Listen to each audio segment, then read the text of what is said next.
Twenge, like twangy guitar. Hi, today I'm here with Jean Twenge, who just corrected my pronunciation. Thank you. Jean Twenge is a psychologist researching generational differences. She's a professor of psychology at San Diego State University, where she gets the weather, and the author of many books, including iGen, Why Today's Super Connected Kids Are Growing Up Less Rebellious, More Tolerant, Less Happy, and Completely Unprepared for Adulthood. What a title. Yeah, I know. My editor actually wrote a longer version at one point, if you can believe that. It's just because there's so many interesting trends with this group. Well, it is the less rebellious, more tolerant, less happy is already like not a formula that's so fantastic. Anyway, so the reason I'm on with you right now, although I'd love to talk about the book later, you wrote an article in The Atlantic that caught our attention. And apparently teens, your research showed that teens are doing better than we think during the quarantine. Can you tell us a little bit about that? Yeah, so we surveyed about 1,500 teens across the country and compared their responses to a demographically similar group of teens in 2018. And we found, quite to our surprise, that teens in 2020 are actually doing okay in terms of their mental health. Their levels of unhappiness were up by only a tiny bit, and their levels of depression and loneliness actually went down. They were actually a little lower in 2020 compared to 2018. Any reason why? Well, I think there's two big factors. So one is that teens in 2020 were sleeping more. A much larger percentage said they were getting 7 more hours of sleep on a regular basis compared to the teens in 2018. And sleep is absolutely crucial for mental health. So when teens go to physical school, often it starts very early, sometimes 7:30, 8, even 7 in some school districts. They have to get on a bus or, get her mom or dad's car to get there. So a lot of times they're waking up at 6 o'clock or 6:30, which is completely contrary to a teen's natural body clock. During the pandemic, they didn't have to do that. They got to sleep in. I mean, sleep in, in quotes, more like to 7 or 8, still probably not as late as they wanted, but enough. So the great majority were getting enough sleep. So that was one, key element, I think, in why they were doing at least all right mentally. Well, so everybody talks about that. All the experts talk about kids needing more sleep than they're getting, and that their circadian rhythm is different than ours. And this conversation goes on and on and on in the mental health field. How do we, what do we do with that information? Clearly, this is a sign that schools need to change the time they start for high school and middle school. Exactly. And there's lots and lots of research on this going back decades, and it's really solid. And what we know is that when high schools start later, mental health improves, behavior improves, academic performance improves. It is really a win-win situation when you have the later start time. And I mean, it really does make sense. You think about your typical teenager, their body clock shifts, so they want to stay up later. Yet we expect them, in many cases, to show up at school at a time when most adults aren't even at work yet, 7:30, 8 o'clock. It really makes no sense. And, there's always these arguments back and forth, but what about sports programs? What about this? And so on. Well, my viewpoint, and that of many sleep researchers, is why should all of the teens have to suffer and have these negative consequences for a few sports programs? Not to mention, then have them come in in the morning. There's ways around this, and it really is so important for both academic performance and mental health that we need to. And now, with so much turmoil and everybody having to rethink everything, now's a great moment to think about your sports programs and how collectively you change the time of those. Yeah, I think so. And, there has been some action on that. Where I live in California, they actually passed a law saying that high schools have to start at 8:30 a.m. or later. It hasn't gone into effect yet. It's scheduled to go into effect in 2022. And I'm just keeping my fingers crossed that it isn't held up and there aren't, workarounds or so on, and that this actually happens. Yeah. Well, it'll be really interesting to see, because I think there's even one more data point. I think there's fewer accidents, right? When kids. Yeah. Yeah, absolutely. I mean, you think about that when, being sleepy is a big risk factor for car accidents and other types of accidents too. Okay, what did your research show about technology? Yeah, so we wondered, like everybody else, okay, kids are staying at home. Obviously they have online school, but during their free time, how much time were they spending with digital media compared to 2018? So, yep, kids in 2020 were spending more time on TV and videos. They were spending more time on video chat like Zoom or Skype, probably talking to friends, but they were actually spending a little less time on social media. So that was a surprise too. But that may also have something to do with some of the mental health outcomes, because spending a lot of time on digital media, no matter what it is, I mean, if you're spending, 7, 8 hours a day, it's going to crowd out time for more beneficial things. But it also matters what you do with that digital media time. And social media is much more strongly linked to depression than, say, watching TV or videos for the equivalent amount of time.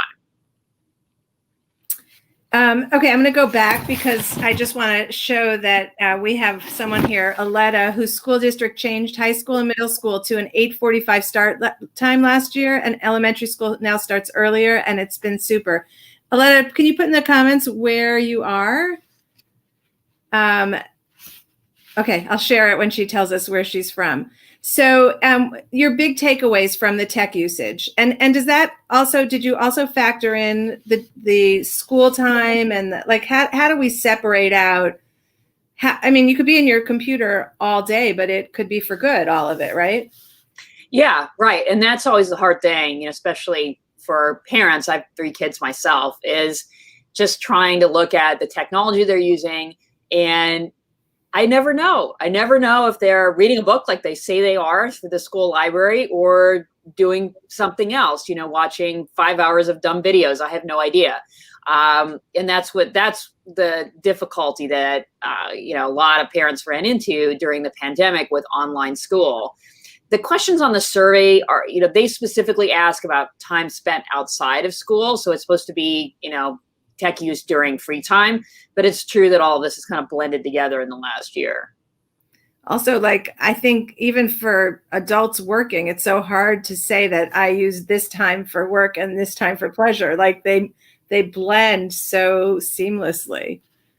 Yeah. I mean, I'm, like everybody else, you're working and then you're like, hey, let's go look at the news. And then before you know it, you're reading, why Hollywood doesn't cast Brendan Fraser anymore, and 10 celebrities who had terrible plastic surgery. I don't know, every time I mention this to anybody, I always start laughing. I'm like, oh, you're on the same web that I am.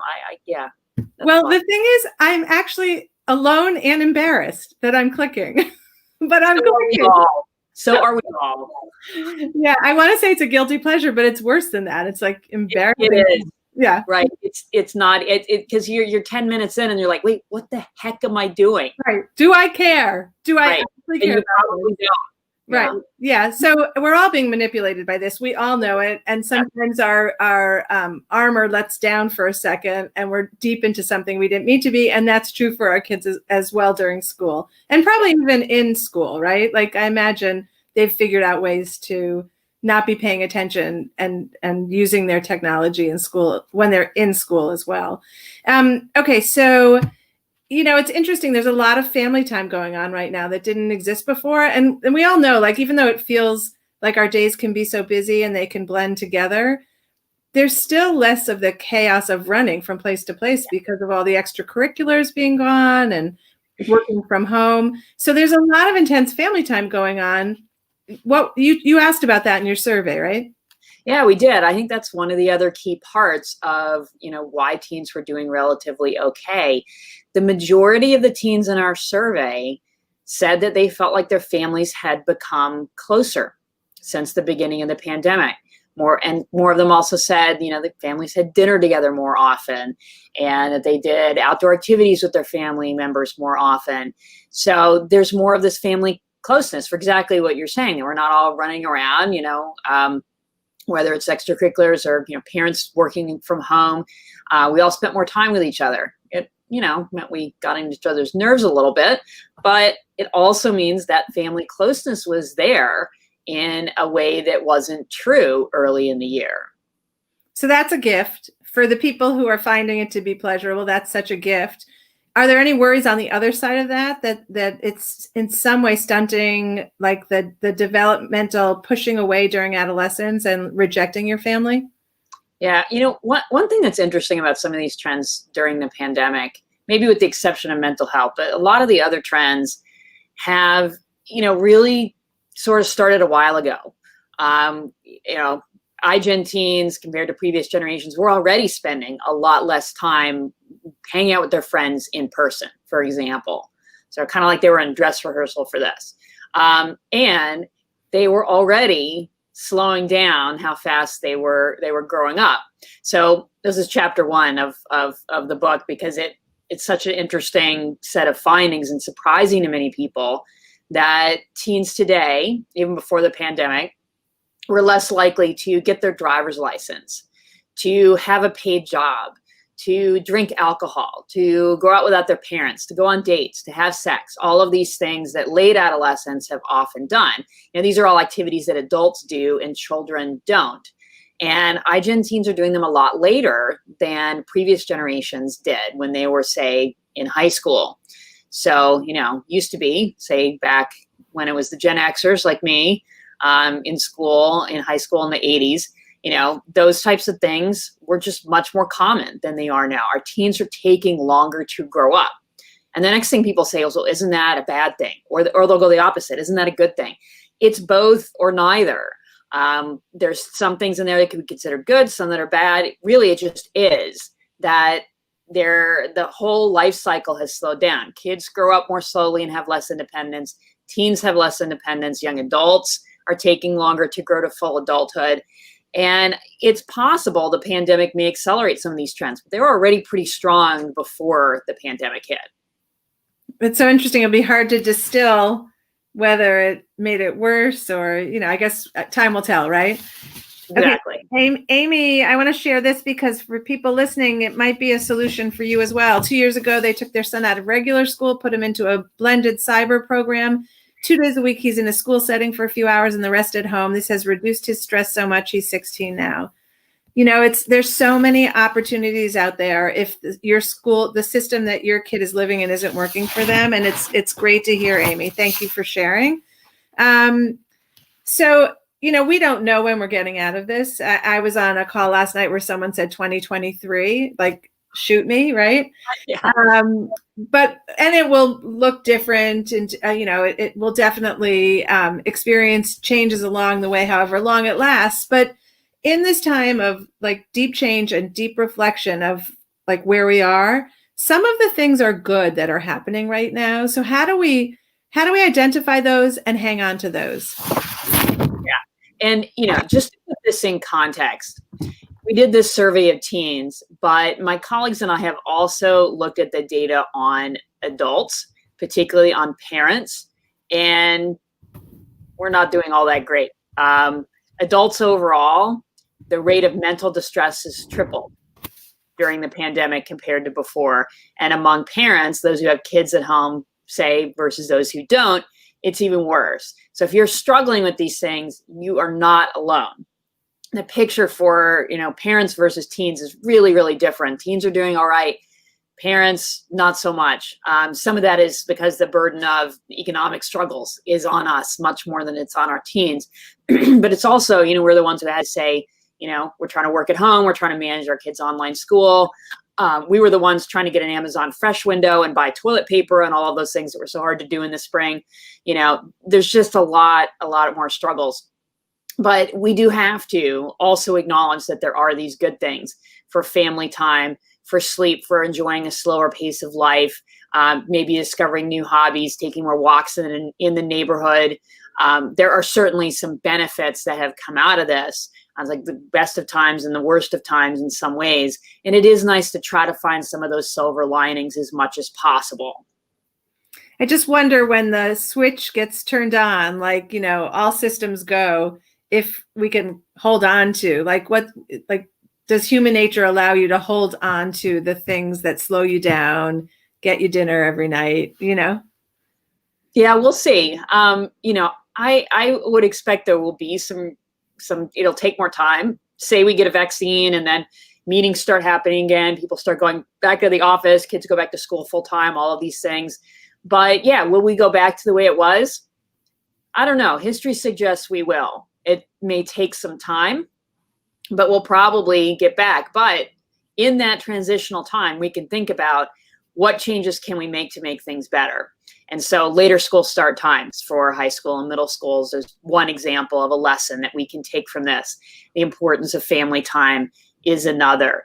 I do think a lot of people are going to continue working from home. That's something that I think a lot of people who never would have considered it before did it and ended up really liking it, especially if they have kids. So we'll see. You know, we're going to have a return to normalcy in a lot of ways, but I think there will be some things that are going to linger. I wonder if parents have power to change the school start time. Do you know anything about that? Well, there are basically I don't know a whole lot about it, but I know here in California, there were several groups that lobbied for it, kind of grassroots political groups, who got it passed. So it can be something where, you can put it, it depends on where you live and what state and so on, but there are ways to lobby legislators. There's ways to, get things on the ballot, stuff like that, to try to get the laws changed. So it is possible. It did happen here.